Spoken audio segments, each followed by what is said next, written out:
Hello everybody and welcome to your new moon in Aries transit report, I guess we'll call these.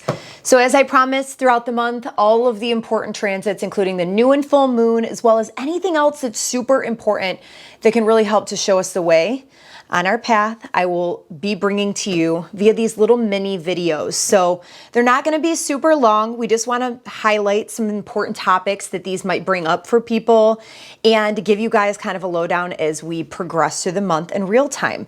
So here we are. My name is Yelena Crawford, and if you are not familiar with my channel, thank you so much for being here. I just started a new format where I am going to be doing month ahead horoscope videos for all 12 rising signs, which will break it down very generally by your rising sign for all of you.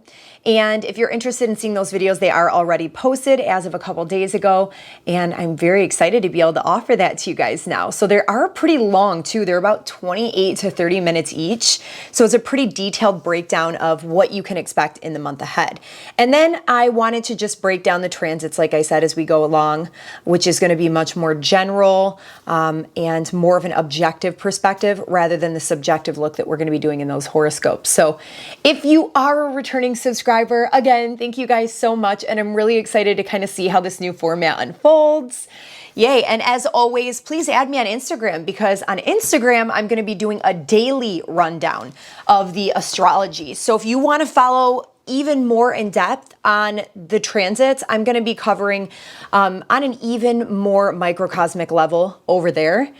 So follow along with me, Yelena Crawford Astrology. I'd be super happy to have you guys. If you do want to join my newsletter, I offer a written free cosmic guide, which is very, very detailed about the astrology of the month ahead. You can just head on over to my website. There's a little pop-up that will appear on the screen and type in your email address. It's as simple as that. So I usually send that out on the last day of every month. So you have it one day before the new month ahead. So for some of you, this may be early enough for you to get on the list, but for others, usually by the second week of the month, I'll post that on my website as well. So you can check on the blog section of my site if this is you and you're watching this a little bit later. Okay, so I think that's pretty much it, other than personal readings. If you are someone that likes to, or that would like to get a personal breakdown of how these energies are specifically affecting you, I would definitely highlight that for people who are undergoing some major changes, major shifts, and they just want to know, what is this? What is happening? What do I need to do? What direction is life taking me right now? And making maybe difficult circumstances a little bit easier to bear, then I would highly suggest doing that. So anyways, let's go ahead and dive into the new moon in Aries. So this new moon is specifically taking place on April 1st in my time zone. I'm Eastern Standard Time. For a lot of you, you could consider this March 31st. That's why I really wanted to get the video out today, which is March 30th. So this is at 2:24 a.m., like I said, Eastern Standard Time. And what I love about this new moon is that this is the beginning of the astrological new year. So this is literally our very first moon of the new year. And we are still very much in a process of ending things as we begin also starting a brand new trajectory, heading in a different direction, which, as we know, a lot of times when we have to slough off a lot of the dead or a lot of the old, it can be quite daunting when we're stepping into a new, more refined version of ourselves. Sometimes that takes courage. Sometimes that takes bravery. And when we begin doing that, we also start to recognize a lot more of the oppression in our lives and a lot more things that maybe weren't seeming as restrictive as they might be now. And the reason that I say that is because this new moon is very much tied in with some of the more, I would say, restrictive dynamics taking place in the sign of Aquarius. For some, this could be really liberating because you are starting to really get a grip financially in your life, or maybe you're starting to step into a whole new level of responsibility. You're really stepping into a more structured way of being with your future ideals and this new individuated person that you're becoming. But for others, that can be very challenging. Now let's dive into this a little bit further. This new moon is when the sun and the moon comes together. sorry, I cannot talk today. A new moon, starting over, is when the sun and the moon come together in the sky in conjunction. So they are literally considered to be a bodily union where their energies mix and blend. Now, this is, like I said, in Aries, and it's happening at the 11-degree marker. So what's interesting about this is you've got both luminaries, the sun and the moon, both at 11:11. Now, I'm not trying to get new agey with this by any means. I think I was stuck in that paradigm for long enough. We're going to shed that 100%.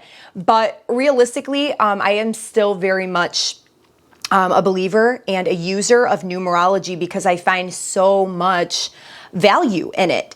And if we really think about the archetype of Aries in itself, Aries is the sign of individuation. It is the sign of standing in your power, standing in your truth as an individual outside of collective conditioning, outside of our relationships and everything like that.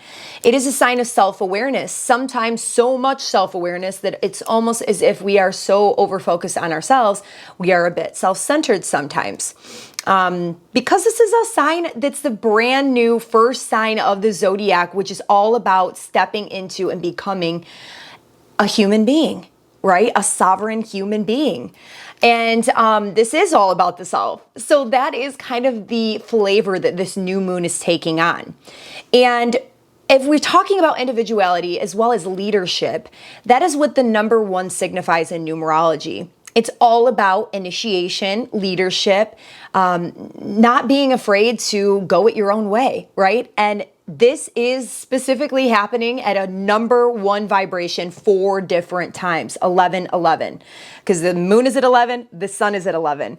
So this signifies self-awareness, independence, leadership, all of those things. And when we break it down even further and we add the 1, 1, 1, 1, we get a 4. Right? And the 4 is all about building stable structures in life, taking the responsible way rather than the quick way out, right? So no shortcuts, building systems and foundations to build towards what it is that we want in life. And, not being over impulsive. And I think these are a lot of things that we're healing deeply within ourselves. We're being faced with a decision to take the responsible route, right? To actually have solid structures upon which we operate from, to build a container, if you will, for our life to flow seamlessly from so that we can truly step in a direction where we are self-sustainable, because we've got the North Node in Taurus right now, which is all about being more self-reliant. And the South Node in Scorpio has a lot to do with joint financial ventures. In modern astrology, it's very much associated with the 8th house, which is very much about our reliance on other people for things which are maybe emotional in nature. Maybe it's financial matters. So it's all about kind of releasing that and the restrictive hold that that might have on us in some way in life, because with that, it produces an energetic shift within us and it helps everything to align in a specific way, to put you on correct timelines where you come into contact with the right people, places, and things to help you move more towards your North Node and to help you heal yourself ultimately and become more confident and brave in expressing yourself out in the world. So you can learn more about where this might have a more specific effect on you by watching your month ahead forecast, specifically at the beginning with the new moon, because I go into what house it is for you individually by your rising sign. So this is just obviously a very general overview of that. But I felt like that was very important to kind of point out the numerology with that. Now, this new moon is also conjunct Mercury, which is a planet that rules over the mind, our mental processes, the way that we communicate with other people. It's a spreading and sharing of a message. And it also could rule over news that could be coming in or details that might appear in the month ahead that could help us somehow to do just that, to individuate, to step more into our power, right? To take the lead or initiate something. So what is also happening here is it's with Chiron, the wounded healer. And Chiron, it really just depends with this influence where you are specifically on your Chiron journey in life. I feel some people, need more work than others. And that's the beauty of astrology. We're all at different areas of development in a lot of different areas and topics and themes. Some are further ahead in terms of individuation, and some people need a lot more work in relationships. You know what I mean? So this is really something that you'll have to assess more on a personal level. For some of us, this could literally mean taking on more of a leadership position in the realms of healing, therapy, healing in a more non-traditional sense, right? Very holistic. Helping people with their own woundings, maybe from our prior experience that we've had with them. Because Chiron is the wounded healer, right? He ultimately took on a wounding that he wasn't able to heal himself, and then went on later on in life to heal other people that kind of were dealing with similar circumstances. So for a lot of us, this is going to be reassuring us and stepping into a further expression of being able to share that type of work out in the world. And whatever field of study this might be, this could even just be as a parent, right? Sharing that with your children in some way, stepping into that role a little bit further. It doesn't necessarily have to be that you're sharing this work on a public stage or, being a healer in some respect. And I'll let you guys kind of figure out how that is. Now, on another level, completely, some of us might really wish to be moving towards that in the future, but we could very well still be working through our own internalized process here. And I think that that's where a lot of people are, especially on a collective level. So this could very well have us maybe in our minds kind of going over some of these things. We do have Mercury combust the sun right now, so it could be an internal frustration that maybe we're not quite there yet.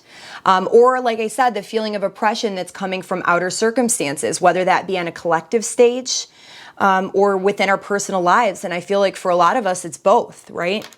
And kind of trying to strategize and figure out a way out or a way through, if you will. I think that's a better way of looking at it. So honoring where you are right now in this very dynamic, I think is the best thing that you can possibly do. And just really taking a look back at where you've come from and how much progress you've truly made is going to be a way to get through maybe some of the more frustrating dynamics of this energy.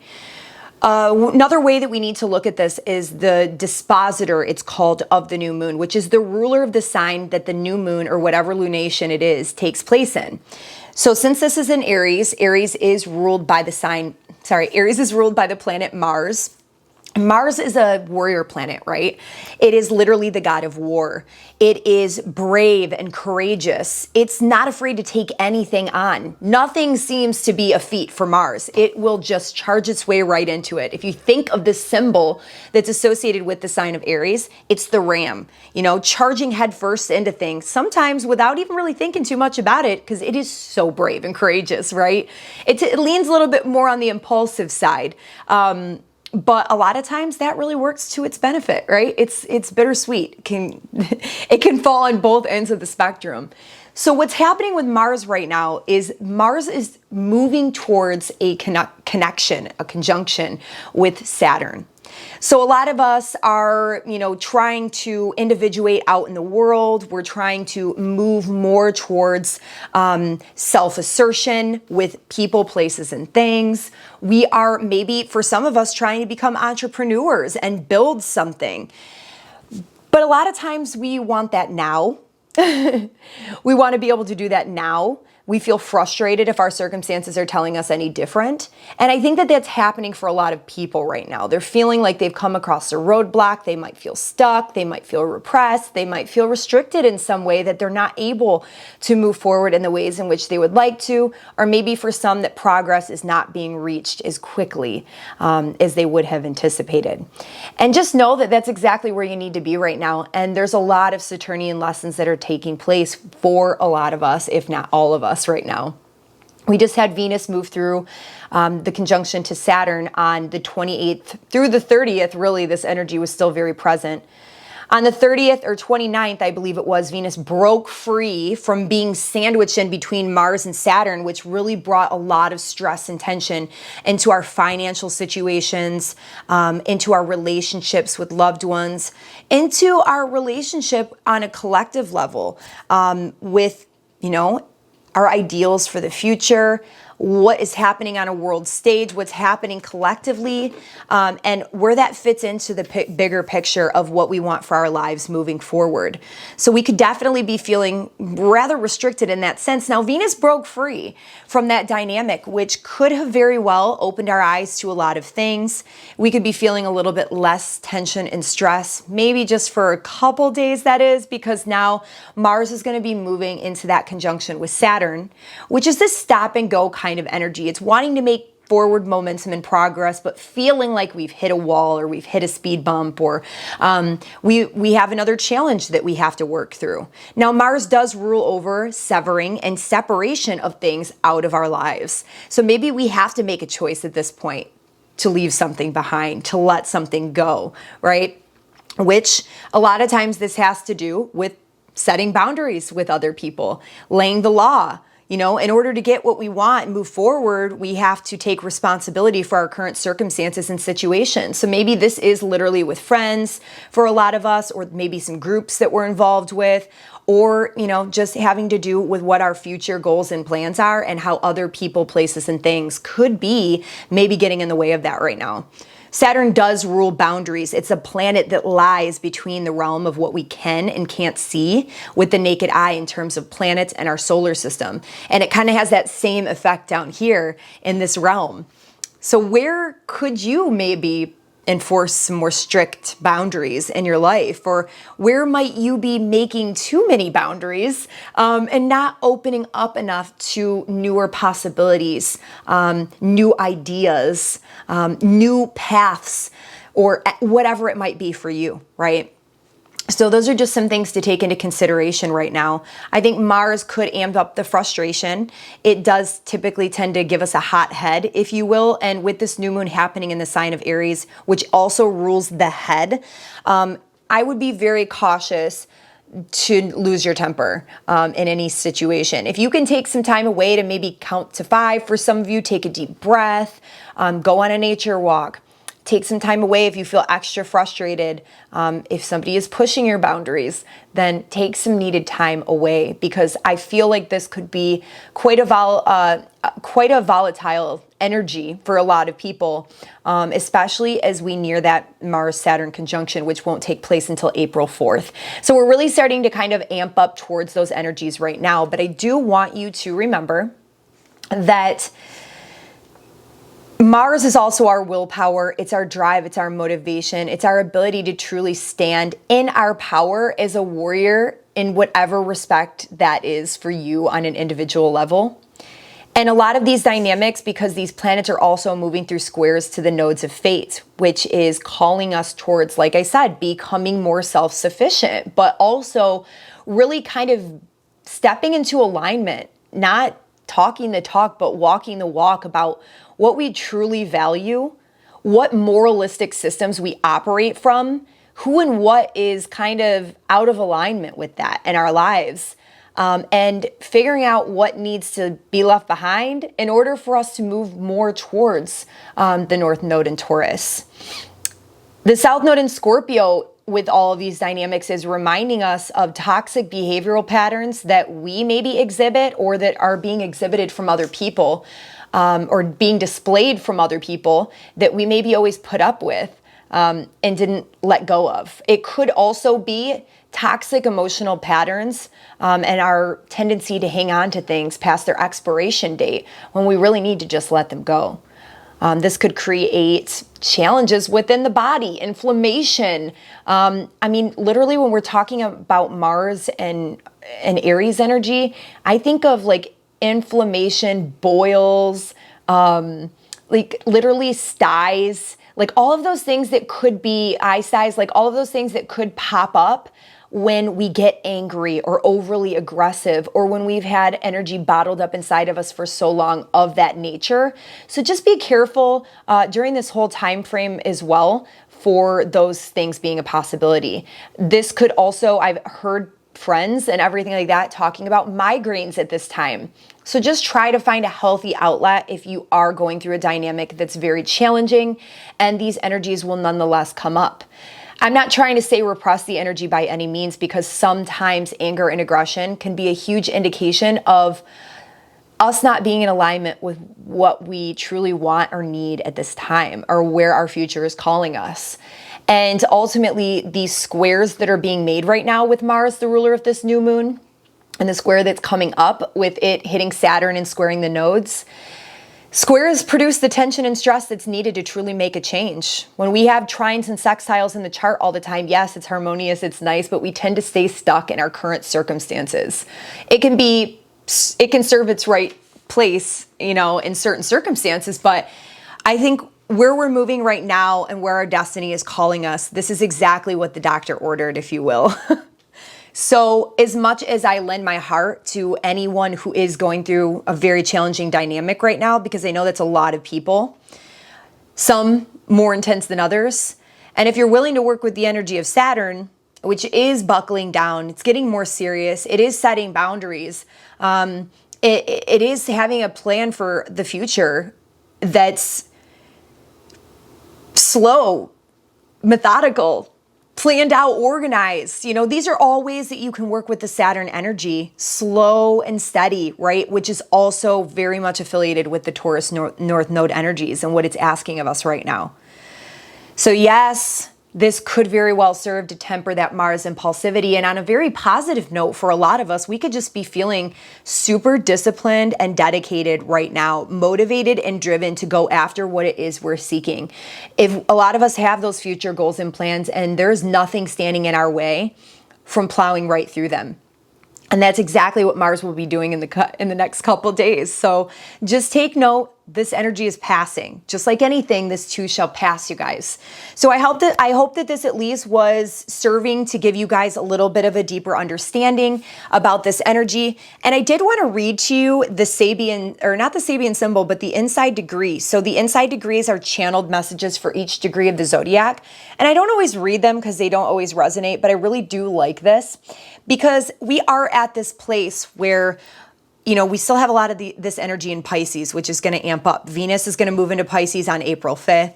We also have Mars going to enter Pisces later on in the month, I believe around the 14th. And, this is the slowdown energy, but it's also the last sign of the zodiac. So all of these planets are moving through these ending cycles, which is requiring us to leave things behind, requiring us to purge, and requiring us to take the needed rest, meditate on our future, before Mars moves into Aries, which is go time mid-March, right? So it's going to be interesting, but I like the way that this is broken down. So I'm just going to read this to you. It's Aries 11 degrees, sunlight illuminating dust in the air. The marvel is that the observer exerts so strong a presence, yet disappears into the atmosphere. You find yourself to be centrally pivotal, yet subtly underlying a pure witness to the objective turn of events. Gosh, and this can be the turn of events on the world stage, in your own personal life. It's like you are the witnesser observing, right? So then it says, you inhabit the edge between self-will and higher will. You hold to the sharp borderline between the infinite and the finite, so that you can create yourself anew out of whole cloth. Transformation can take many forms. You are endowed here with power of wishing, the capacity to visualize and imagine whatever comes next. An astounding skill at coming back to life, recreating everything, taking into yourself worlds ending and worlds beginning, which is exactly where we are right now. I felt like that was so magical. There are so many worlds ending and so many worlds beginning. And it really is up to you guys what path you take, right? And then it ends by saying, all is poised within. A way of looking at things that magnifies the wonder and overcomes all of the dross, in a strong quest to find yourself amidst the debris of lost worlds and to salvage the dream and the vision. I think that's a really good way to kind of end here, you guys. And again, I hope you guys like this new format and these little chats that we're going to have as the month progresses. But I love you so very much. Thank you guys for making this a possibility where we can share our passion of astrology and integrate the wisdom of the stars into our everyday lives. I love you guys so very much. Please leave me a comment below. I love to hear from you guys. Tap the like button, share this with your friends, and I will catch you guys in the next coming days where we can talk about the next transit. Peace and namaste.